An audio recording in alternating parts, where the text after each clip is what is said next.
Esse exercício foi a aula que eu gravei e no dia eu achei que não estava muito bom o que eu fiz, mas não vi nenhum erro. Mas aí quando eu estava estudando essa parte aqui para fazer para vocês, aí eu digo, rapaz, está errado. Aí eu tirei do ar e aqui está a correta, né? Eu estou querendo aqui o seguinte, ó, 3 conjuntos. Ele quer determinar uma condição necessária e suficiente para que se tenha essa igualdade. Então, eu estou buscando uma relação, na prática eu estou buscando uma relação que eu devo ter entre A, B e C, de forma que isso seja equivalente. Qual é essa aqui, né? Na verdade, eu vou precisar que A esteja contida em C para que isso ocorra, seja necessário e suficiente para que isso aqui ocorra. Ou seja, o que eu quero é isso, é que A está contida em C se somente se vale essa igualdade. Ok? E aí o que eu fiz no vídeo foi só provar a igualdade. Para provar, na verdade eu fiz só a ida. A igualdade vale se isso ocorre. O que eu fiz no vídeo foi A está contida em C, implica em A união B inter C é igual a A união B inter C. O que eu fiz foi isso, a implicação de ida. Então vamos lá. X é um elemento do primeiro conjunto. Eu vou querer provar que esse x é elemento do outro, para que eles sejam iguais. Irmão, só dúvida. Diga. É simples. Olha só. Se A está contido em B, aí sim é a condição necessária. Se tiver a volta, é a suficiente. Beleza. Não. Ela é necessária e suficiente quando ela tem ida e volta. Na verdade, quando eu fizer... A necessária se tiver contido. A está contido em B está contido em A, ou seja, eles são iguais. A igual a B. Aí eu teria a condição necessária e suficiente. Que é nesse caso aqui, por exemplo, eu tenho seguinte conjunto, a união B interseção C. E tem do outro lado esse novo conjunto, a união C, união B, interseção C. Certo. Então, nesse caso, eu tenho a igualdade desses dois conjuntos. Então, eu tenho a condição necessária e suficiente. Essa coisa de necessário e suficiente, ela é bem confusa. Deixa eu terminar aqui, aí no final, se ficar alguma dúvida, a gente fala. Beleza? Nada. Então, olha só. Eu estou querendo provar que isso aqui é verdade. Então, tem que partir de algum canto. Aí, o que eu tenho? Se eu quero provar a igualdade, eu tenho que ter um elemento aqui e provar que ele está aqui. E um elemento daqui e provar que ele está aqui. Aí eu tenho assim, peguei um elemento no primeiro conjunto, mas se ele está nessa união, ele está no primeiro ou está no segundo conjunto. Com ou, né? Mas isso é equivalente a dizer, isso aqui é equivalente. Eu usei equivalente porque para ficar menor. E na verdade, daqui para cá é equivalente por quê? Porque eu estou usando a definição de união. Dado um elemento na união, ele está no primeiro ou está no segundo. Isso aqui são equivalentes. Dizer isso volta para cá. Que também vai ser equivalente a dizer que x está em A, ou dizer que x está em B inter C é dizer que x está em B e x está em C. Mas isso aqui também, aqui eu mudei isso, né? É equivalente a isso. Dizer que x está em B e C é dizer que x está na interseção. Aí, essa coisa vai ser equivalente a essa. Eu tenho que x está em A ou x está em B e x está em A ou x está em C, que é essa outra parte aqui. Apenas arrumei aqui a expressão, né? Ocorre essa expressão ou que está dentro do parênteses. Então, ocorre isso, ou essa primeira, e ocorre isso, ou essa segunda, com aqui um i. Tá claro isso? Aí, isso aqui é equivalente se ocorrer isso. Se ocorrer isso, observe, x está em A ou x está em B. Então, x está na união. E x está em A ou x está em C. X deveria estar na união. Mas se A está dentro de C, então x está em C. Porque mesmo que ele esteja em A, ele vai estar em C. Porque A está dentro de C. Então isso aqui é uma equivalência, volta para cá, porque A está dentro de C. Então dizer que x está em C é a mesma coisa de dizer que x está em A ou x está em C, porque A está dentro de C. Então dizer isso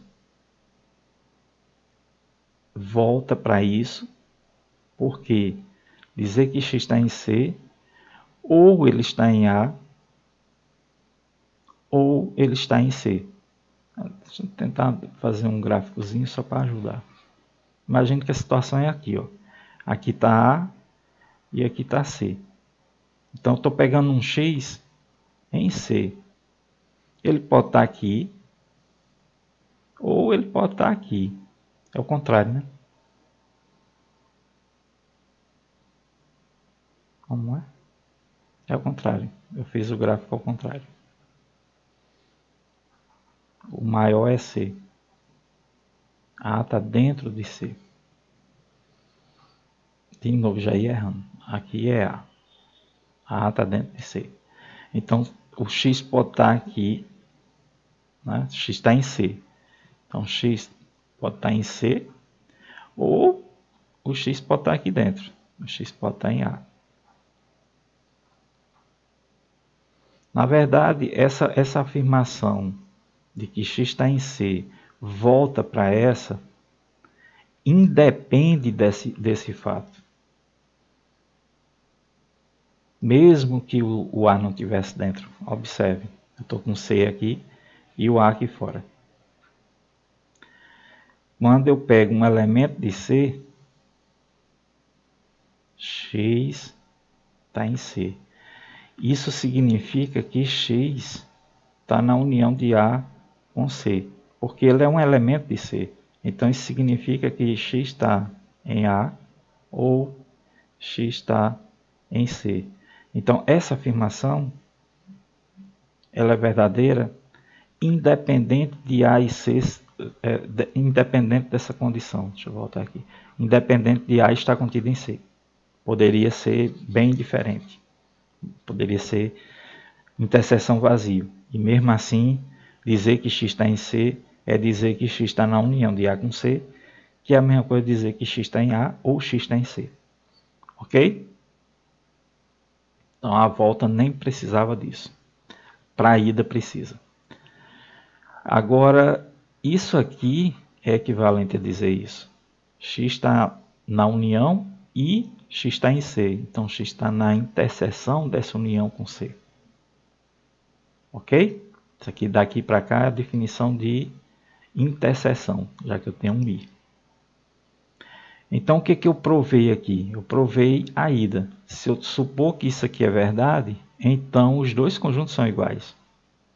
Agora eu preciso provar, e isso aqui significa, vale lembrar isso aqui também. Portanto, se isso ocorre, A está contido em C, então ocorre a igualdade. Isto é, A contida em C é uma condição suficiente para que se tenha a igualdade. O suficiente é quando tem implicação daqui para cá. E o necessário é quando tem o contrário. Isso aqui é verdade, implica nisso. Ok? E a condição é essa, para as duas. Tanto a suficiente quanto a necessária. Que era isso que eu ia falar para... Acho que é Walter, né? Que estava me perguntando. A necessária é a volta de uma implicação. E a suficiente é a ida da implicação. Mas a condição, no caso aqui, é essa para as duas. Por quê? Porque foi dada essa. Só preciso saber qual é a outra que está equivalente a ela. O necessário e suficiente significa, é isso que eu queria dizer e não falei. Necessário e suficiente é a mesma coisa que se só se, que é representado simbolicamente por esse símbolo, né? É se e somente se.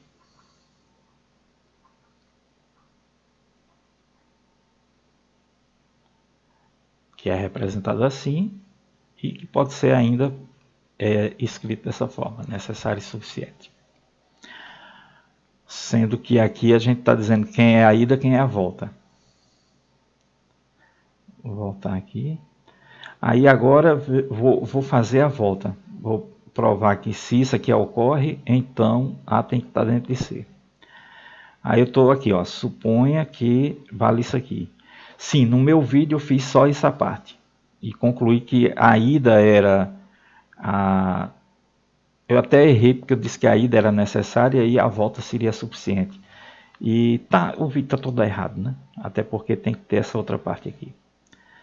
Então, esse cara igual a esse, eu vou querer provar que A está contido em C. Então, peguei um elemento de A. Para que A esteja contido em C, é necessário que todo elemento de A esteja em C. Então, peguei um elemento qualquer de A. Eu vou querer que esse elemento esteja em C. Aí eu tenho, se x está em A, x está na união. Que é essa coisa que eu expliquei aqui embaixo. Tá, ó. X está em A, então x está na união com qualquer outro conjunto. Não precisava ser esse, não. Mas eu quero esse, né? Porque é o que eu vou usar. Mas ele está na união de A com qualquer outro. Então vai estar na união com esse, independente de quem seja B e C. Mas dizer isso é dizer que x está na união, desse conjunto. Por quê? Porque vale a igualdade. Se x está nesse conjunto, então ele está nesse outro. Então ele está nesse. Agora, dizer que ele está nesse conjunto é dizer que ele está no primeiro e também está no segundo. Então ele está na união de A e B e está em C. Mas se ele está em C, né, olha que é I. Então ele está aqui mesmo. Não é esse ou esse. Ele está nos dois. Então, se ele está em C, está em C. Então, o elemento que eu peguei em A também está em C. Então, nós temos que A está contido em C. Portanto, temos, se vale a igualdade, temos a inclusão, e A contida em C é uma condição necessária. Falei necessário. Eu cometo muito erro de português, viu? Então vocês me perdoem aí quando isso ocorrer e me chamem a atenção quando eu não perceber. Condição necessária para que se tenha a igualdade. Está errado, né?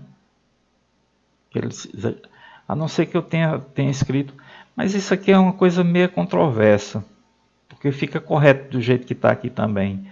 Porque na verdade eu poderia escrever em vez desse lado, desse. Ou seja, eu poderia ter escrito assim. Paga aqui e escreve aqui. Isso aqui é equivalente a dizer que A está contido em C. E a implicação para lá, como é que eu fiz? A implicação para lá é... Não, que besteira. Era do jeito que estava mesmo. Isso é muito confuso essas coisas. A necessária é quando eu saio daqui para cá. Que é o que eu tenho aqui mesmo. Deixa eu botar aqui. É o que eu tenho aqui. Se A está contido se há igualdade, então A está contido em C.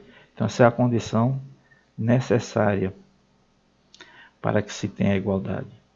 E se há assim... eu já tinha colocado a outra, né? Já tinha aqui em cima. Se A está contido em C, então essa aqui que é a suficiente. Beleza. Então estava correto o que eu tinha desde o início. E aí a conclusão final: A contida em C é uma condição necessária e suficiente para que se tenha a igualdade. Observa aquela pergunta, acho que é Walter que estava falando, sobre escrever em excesso. Observe que eu não precisaria, porque eu já fiz aqui a condição suficiente e fiz aqui por segundo a condição necessária. Eu não precisaria isso aqui. Mas é um reforço, não está errado. E não custa nada, né? Se não custa nada, então você pode fazer isso aqui, para deixar bem claro que você realmente fez as duas coisas. Ok? Então, falar um pouco a mais não é ruim, apesar de não ser necessário, né? Não precisaria fazer isso. Vamos adiante.